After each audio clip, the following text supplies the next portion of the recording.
Question उसने दिया, a body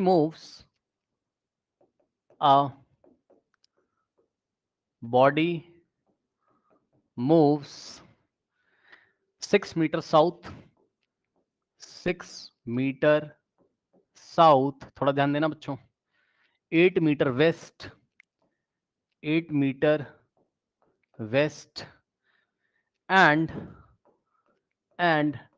10 metre vertically upward, 10 meter vertically upward. Find the distance and displacement. Find the distance and displacement.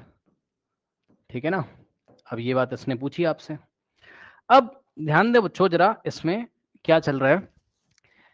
A body moves 6 metre south, ठीक है। सबसे पहले जो origin होगा उससे साउथ की तरफ आप 6 मीटर जाओगे, फिर वेस्ट की तरफ आप 10 मीटर जाओगे। ये तो 2 डायमेंशनल प्लेन में मोशन हो रहा है, कोई दिक्कत नहीं है। लेकिन ये जो बात बोल दी ना वर्टिकली अपवर्ड, समझो आप क्या सोचोगे वो मैं बता रहा हूं। पहले आप क्या सोच रहे हो, आप पता है क्या सोच रहे हो? North, south, east, west. पता है आप क्या सोचोगे? आपकी गलती देखो, आप सोचोगे 6 मीटर साउथ, तो यहां ऑरिजिन है, ऑरिजिन से आप 6 मीटर साउथ चले जाओगे, फिर आप जाओगे 8 मीटर वेस्ट, तो 8 मीटर वेस्ट की तरफ भी चले गए आप, ये इस तरीके से 8 मीटर वेस्ट। फिर आप क्या करोगे, वर्टिकली 10 मीटर अपवर्ड जाओगे आप, है ना। तो आप सोचोगे इधर जाना है, नहीं भाई, ये तो एक प्लेन में बना हुआ सिस्टम है, प्लेन में मोशन थोड़ी ना हो रहा है, 3D में मोशन हो रहा है। कैसे? पहले साउथ की तरफ 6 मीटर, अभी ये प्लेन में है, फिर वेस्ट की तरफ 8 मीटर, अभी भी प्लेन में, लेकिन अब वर्टिकली अपवर्ड, मतलब इस प्लेन से ऊपर जाना है। अरे भाई समझो, ये आपका प्लेन है, ये प्लेन है, ठीक। इस प्लेन में इधर नॉर्थ है, इधर साउथ है, इधर ईस्ट है, इधर वेस्ट है। सबसे पहले साउथ में जाएगा 6, फिर वेस्ट में 8, फिर इससे वर्टिकली परपेंडिकुलर ऊपर की डायरेक्शन में इस प्लेन से वर्टिकली ऊपर जाना है। कितना? 10 मीटर। ये कहानी चल रही है। तो ये सोच जो आपकी, ये गलत सोच है, ऐसे नहीं होगा सवाल। तो कैसे होगा सवाल? अब थोड़ा सा डिफिकल्ट सवाल है, तो ध्यान देंगे। सबसे पहले मैं एक प्लेन बनाऊंगा यहाँ, ठीक है। ये एक प्लेन आपको बनाना पड़ेगा, ये आपका प्लेन है, और इस प्लेन में बच्चों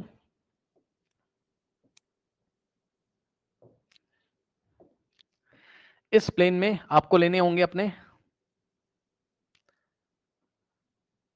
ये लीजिए, इस प्लेन में माना इधर ईस्ट है, वेस्ट, और इसी प्लेन में ये नॉर्थ है, और ये है आपका साउथ, ये है आपका ओरिजिन। अब जो जो कह रहा है करते चले जाओ।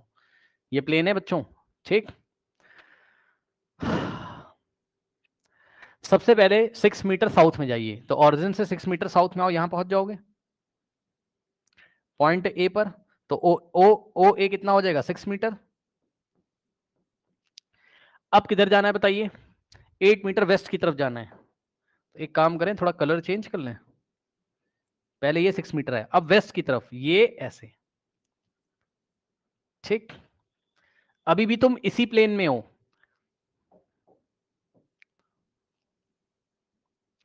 वेस्ट की तरफ। तो बच्चों आपका तुरंत दिमाग चलना चाहिए कि ये एंगल 90 आ जाएगा यहां से। और मान लो अब हम कहां पहुंच गए? पॉइंट बी पर। तो ए से बी की डिस्टेंस कितनी हो जाएगी आपकी? 8 मीटर। सही है, अभी भी तुम प्लेन में हो। अब प्लेन से वर्टिकली जाना है आपको अपवर्ड। तो आप एक काम करिए, आप थोड़ा सा दिमाग लगाइए। क्या करो आप, जब तुम प्लेन से वर्टिकली, भाई प्लेन से वर्टिकली जाओगे तो मैं अपनी फिगर कैसे दिखाऊंगा आपको? ऐसे ही तो दिखाऊंगा, इस तरीके से, इस प्लेन से 90 डिग्री बनाते हुए। यानी कि ये एंगल 90 होगा कि नहीं होगा? सोचो, ये बी एस लाइन प्लेन में पड़ी हुई है, और ये जो लाइन है आपकी बी से सी तक, ये वाली इस प्लेन पे ऐसे परपेंडिकुलर हो जाएगी, ठीक। अब तुम बी से सी चले गए वर्टिकली अपवर्ड, कितना चले गए? 10 मीटर। यानी कि बी से सी तक की दूरी कितनी है? 10 मीटर। सही है।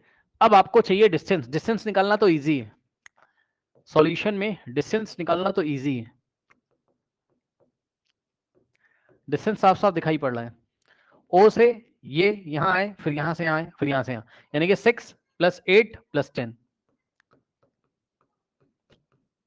कितना हो जाएगा 6 + 8 कितना हो जाएगा 24 मीटर, चेक कर लेना। तो डिस्टेंस निकालना तो बच्चों इजी था 24 मीटर, लेकिन डिस्प्लेसमेंट कैसे निकालें? तो डिस्प्लेसमेंट क्या होता है, इनिशियल और फाइनल पॉइंट के बीच में जो शॉर्टेस्ट डिस्टेंस होती है, या फिर चेंज इन पोजीशन। तो चेंज इन पोजीशन कैसे निकालोगे? ये रहा आपका इनिशियल पॉइंट और ये रहा आपका फाइनल पॉइंट, तो ये चेंज इन पोजीशन है, कौन सा वाला, ये इस तरीके से, ठीक। ये आपको सीओ निकालना है, यही आपका चेंज इन पोजीशन है। अब कैसे निकालें सीओ, कैसे निकालें? तो थोड़ा सा आप ध्यान दीजिएगा। तो आप क्या करोगे, सबसे पहले आप एक काम करो, आप क्या निकालोगे, ओ से बी को ज्वाइन करो। जैसे ही आप ओ से बी को ज्वाइन करोगे तो बी ओ ए राइट एंगल ट्राइंगल है, ठीक। बी ओ ए एक राइट एंगल ट्राइंगल है, और ये जो बीओ वाली लाइन है ये इसी प्लेन में है। तो बीओ पाइथागोरस थ्योरम से निकल आएगा, इन ट्राइंगल बीओ ए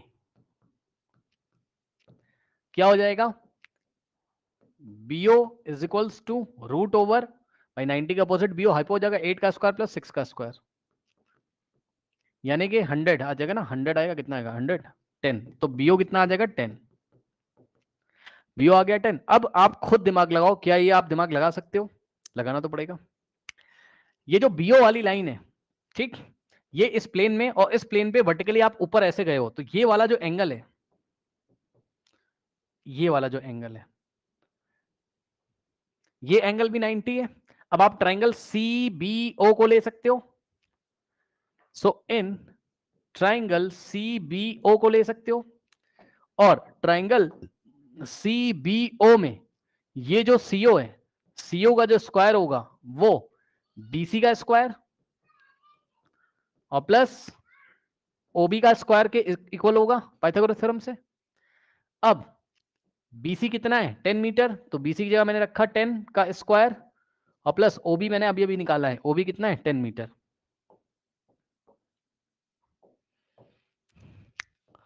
तो यहां 10 का स्क्वायर हो जाएगा, ठीक। 10 का स्क्वायर प्लस 10 का स्क्वायर कितना हो जाएगा 2 टाइम्स 10 का स्क्वायर, और यहां से सीओ जैसे ही आप निकालोगे, सीओ कितना हो जाएगा, इसका स्क्वायर रूट लोगे तो स्क्वायर रूट ऑफ 2 इंटू 10 का स्क्वायर, 10 का स्क्वायर का स्क्वायर रूट 10 रूट 2 मीटर्स। ये आ गई आपकी क्या डिस्प्लेसमेंट।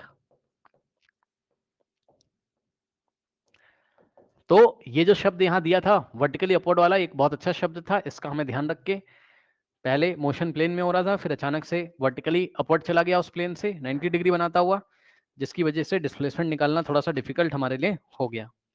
ठीक है स्टूडेंट्स।